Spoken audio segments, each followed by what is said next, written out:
The medical convoy bringing Nelson Mandela from hospital, arriving at his home in the Johannesburg suburb of Houghton.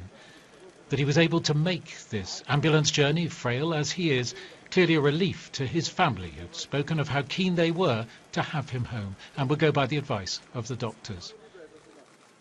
Even with all the specialist care he's receiving, the journey itself obviously a vulnerable time, with his condition described as remaining critical and at times unstable.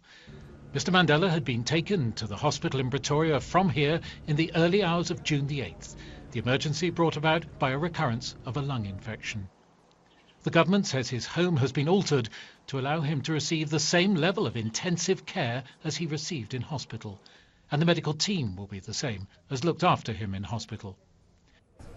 Well-wishers quickly gathered. We wish him a speedy recovery. Yeah. We wish him a speedy recovery because we love him so much. Yeah. It is quite emotional that he's well and back. I just hope he doesn't get too disturbed. The hospital where Nelson Mandela spent more than 80 days became for many a place of pilgrimage.